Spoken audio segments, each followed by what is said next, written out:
सन्माननीय सुरेश दादा आणि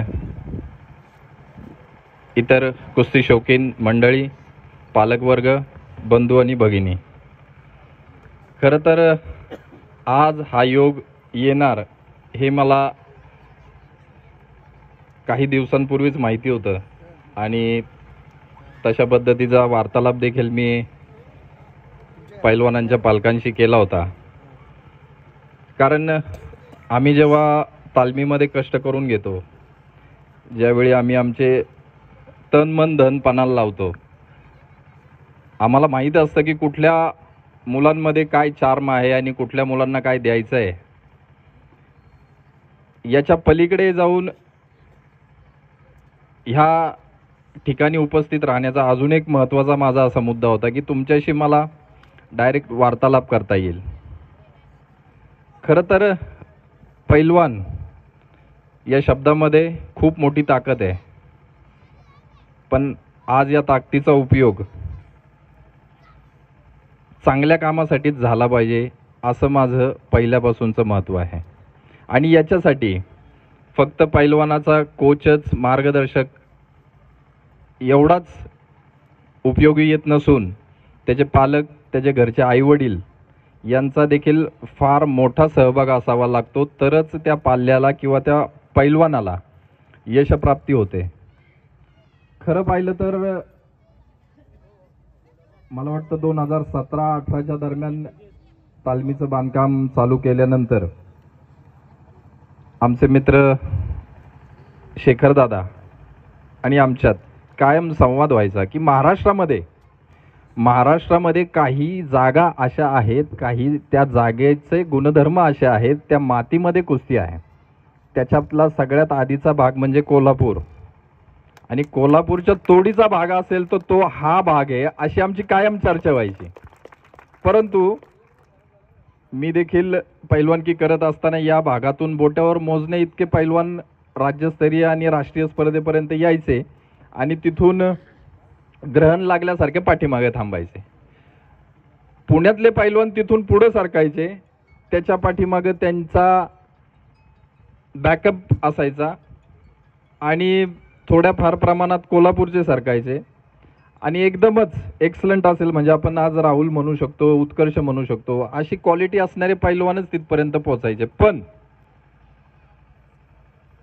त्यांच्यामध्ये लहानपणापासून जी क्वालिटी ओळखून काम केलं गेलं त्या विषयांवर, जर तसंच काम जर या मातीतल्या मुलांवर केलं गेलं तर आपल्यालाही तेवढाच किंबहुना त्याच्यापेक्षाही जास्त परफॉर्मन्स मिळेल अशी आमची चर्चा व्हायची. आणि त्या अनुषंगाने, त्या दृष्टीने आम्ही पर्टिक्युलरली इथल्या भागातल्या मुलांवर काम चालू केलं.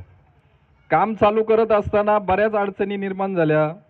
मध्ये कोरोनाची साथ आली, त्याच्यानंतर काही ठिकाणी जेव्हा एक मार्गदर्शक म्हणून एखाद्या तालमीवर लक्ष ठेवायचं असतं तेव्हा त्याच्याबरोबर 10 ते 15 जणांची टीम असावी लागते, ती पण निष्णात असावी लागते.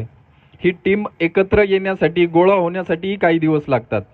त्यामुळे आपण पाहत असाल की 2019-20 मध्ये जरी पूर्ण 1-1.5 वर्ष तालीम बंद असली तरी सोशल मीडियाच्या माध्यमातून शेखरदादा असेल, आम्ही असेल, मुलांना उपदेश करत होतो, काय व्यायाम प्रकार करायचे हे स्वतः होऊन दाखवत होतो. त्या माध्यमातून तुम्ही घरी राहून देखील पालकांनी मुलांचा व्यायाम घेतला, ही फार मोठी जमेची बाजू झाली आज आपल्या मुलांसाठी. हा जो परफॉर्मन्स दिसतोय तुमच्या तालमीतून घरी येण्याने, त्याच्यामध्ये खंड न पडल्याने हा दिसतोय. याचं खरं महत्त्व आणि खरं तुम्हालाच जातंय क्रेडिट की तालमीत असल्यावर तर आम्ही करून घेतोच, पण घरी आल्यावर देखील तुम्ही करून घेता. याच्यापेक्षा अजून एक दुसरी महत्त्वाची बाजू असते पैलवान घडवण्यासाठी, ती म्हणजे त्याचा खुराकामध्ये सुरुवातीच्या काळात या भागातल्या पालकांचे डबे यायचेत आणि खूप डबे मजेशीर असायचेत. परंतु आम्ही जेव्हा अभ्यास केला तेव्हा आपण जे ट्रेनिंग करत असतो त्या ट्रेनिंग नंतर मुलांना काय हवं असतं, कशा पद्धतीचं खाणं असावं लागतं, तुपातलं असावं लागतं हे तर महत्त्वाचंच आहे, पण त्याच्यासोबत मसालेदार नसावं हे पण फार महत्त्वाचं असतं.